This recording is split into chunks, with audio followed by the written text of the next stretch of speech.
And so, finally, the end of my mother's long struggle.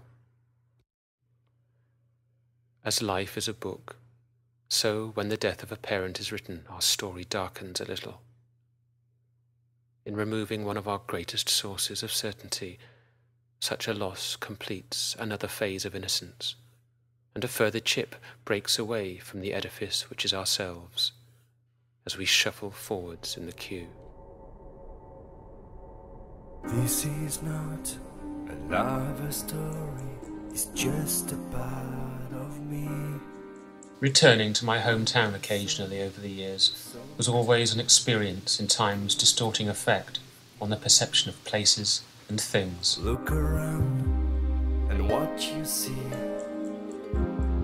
You see the light, you see the world.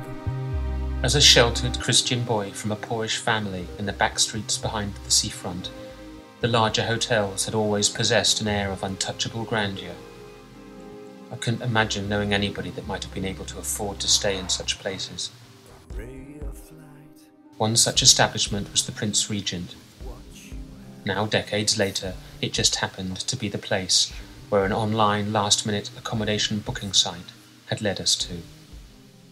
With the sister hotel next door closed for refurbishment, a belated free upgrade was arranged, even as we travelled down.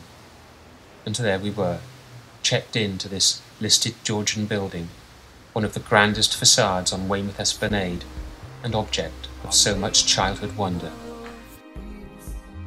But the remembered glamour of this commanding seafront address clashed hollowly with the modern, unremarkable reality within its walls. The bars were closed, the function suites were empty, and the breakfast room resounded with the chatter of pensioner tour groups.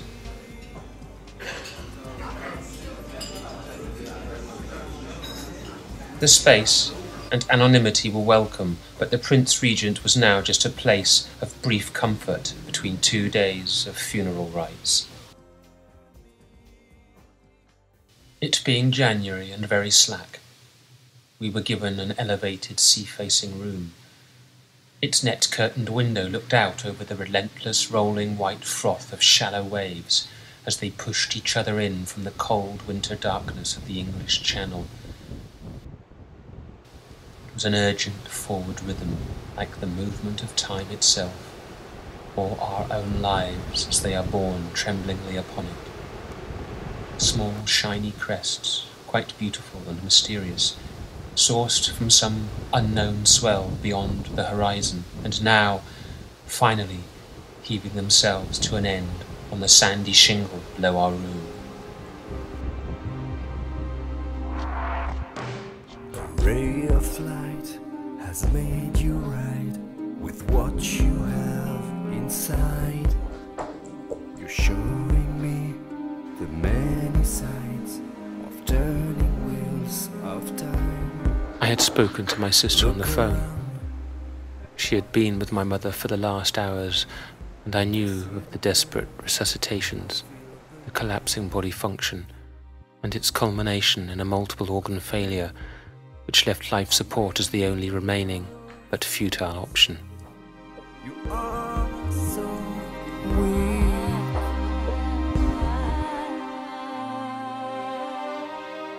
But this was a woman of enviable faith, and in the middle of such physical extremis, she called upon her Lord.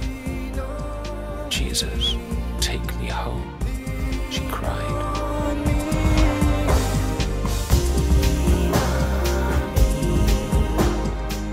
It had been a long-sought and long-awaited journey, and it was only shortly afterwards that a morphine calm descended upon her racked body.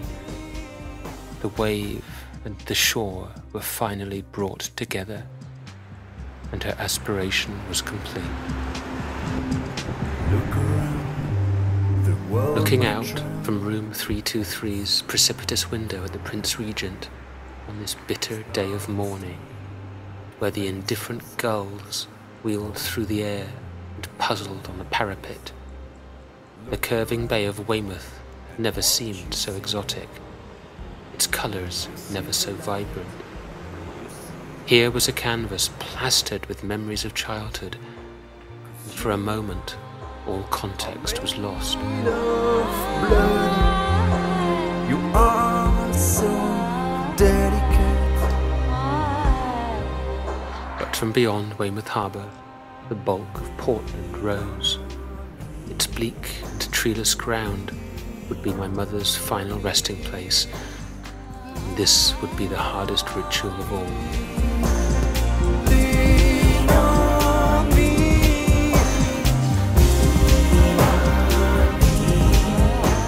We followed the hearse for 7 miles. It was such a well-trodden route from distant youth, for Portland formed my earliest memories of life.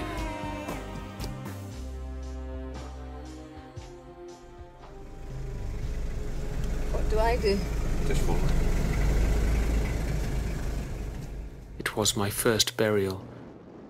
I did not know the coffin, once lowered, would remain open. I was left alone at the grave's plunging edge, hapless, staring at a wooden box and clinging to a card I naively thought would sit atop some freshly shovelled pile of earth. My brother joined, and we became the brace of adopted sons. He read my card. We tossed it in, and we wept our tears of gratitude for the pricelessness of maternal love.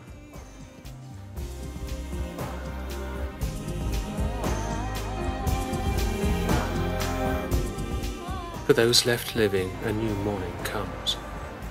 The sun begins to climb, and the waves keep dancing in from that unknowable deep. We wonder on the meaning of nature, of us, of it all. We recalibrate perspectives and priorities, and we are compelled by the simple, raw reality of choice to crumple or exult in the face of how it is. And the rest is in our gift. The unknowable deep, the wave and the shore. But as the sea folds and unfolds to its unflinching purpose, so too must we.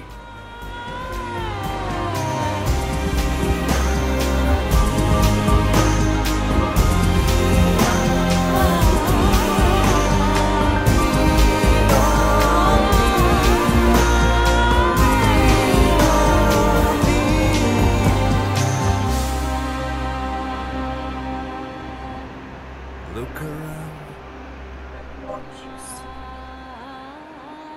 You see the birds, you feel the world.